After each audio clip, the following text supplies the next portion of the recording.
ভোররাত থেকে পরপর ৩টি অভিযানে বাজেয়াপ্ত হলো ৮০ বান্ডিল কাপড় এবং প্রায় ৭৪ কেজি গাঁজা। আটক করা হয়েছে দুটি বোলেরো ও একটি ই রিক্সা। গ্রেপ্তার হয়েছে ২ জন। প্রথম ঘটনা রাঙ্গামুড়ায়। আজ ভোর ৩:৩০টায় গোপন খবরের ভিত্তিতে ওসি রতন রবিদাস, এসআই প্রসেনজিৎ গোপে ও এসআই নিরন দেববর্মার নেতৃত্বে পুলিশ দুটি বোলেরো গাড়ি আটক করে। গাড়ি দুইটি থেকে ৮০ বান্ডিল কাপড় উদ্ধার হয়েছে। চালকরা কোনো বৈধ কাগজ দেখাতে না পারায় চোরা চালানের সন্দেহে বিএনএসের ১০৬ ধারায় মাল বাজেয়াপ্ত করা হয়েছে। দ্বিতীয় অভিযান রাধানগর ২ নং টিলায়।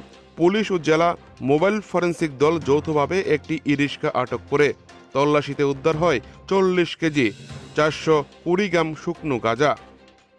ঘটনায় ডিমাতলির ত্রিদীপ সাহা ও এক নাবালককে গ্রেপ্তার করা হয়েছে। এনডিপিএস আইনে মামলা রুজু হয়েছে। তৃতীয় অভিযান রাজনগর মুসলিম পাড়ায়। আইবিবি ঘুরে বেড়াচ্ছে এবং পরিত্যক্ত স্থান থেকে দুটি প্লাস্টিকের বস্তায় ১৬টি ২ কেজি ও ২টি ১ কেজি ওজনের মোট ১৮টি প্যাকেটে ৩৪ কেজি গাঁজা উদ্ধার করেছে পুলিশ। দাবিহীন ওয়াই মাল বাজেয়াপ্ত করে মালিকের খোঁজ চলছে।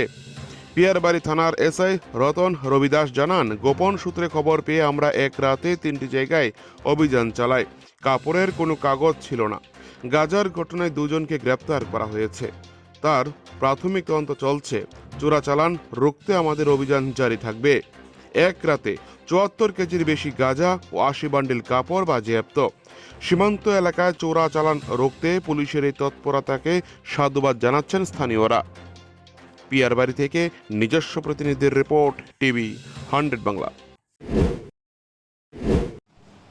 আজকে আমরা পিয়ারবাড়ি থানা স্টাফ এবং রাঙ্গামুড়া আউটপোস্টের যৌথ উদ্যোগে আমরা তিনটি জায়গায় রেড করি।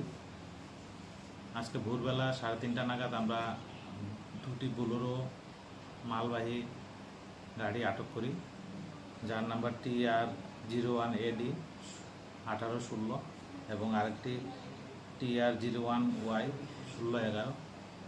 এই দুটি মালবাহী গাড়ি থেকে আমরা সর্বমোট ৮০ বস্তা বিভিন্ন ব্র্যান্ডের কাপড়, চুড়িদার এগুলো উদ্ধার করি, যেগুলো বাজার মূল্য আনুমানিক ১৫ লক্ষ টাকা হবে। এগুলো আমরা সিজ করি, যেগুলো পাচারের জন্য আনা হয়েছিল। তারপর ভোরবেলা আজকে আমরা এক রাধানগর রাঙ্গামুড়া রোডে একটি ইলেকট্রিক টমটম আটক করি, যাহা সার্চ করে আমরা সর্বমোট ৪০ কেজি শুকনো গাঁজা উদ্ধার করি। সাথে ২ জনকে আমরা গ্রেপ্তার করি এবং এই শুকনো গাঁজাগুলোর মূল্য প্রায় ৬ লক্ষ টাকা হবে। এবং রাজনগর মুসলিম পাড়া এলাকাতে আমরা আবার পুনরায় আরেকটি রেড করি। সেখান থেকে আমরা ৩৪ কেজি শুকনো গাঁজা উদ্ধার করি এবং এটা 106-এ আমরা সিজ করি। এটার বাজার মূল্য আনুমানিক ৫ লক্ষ টাকা হবে।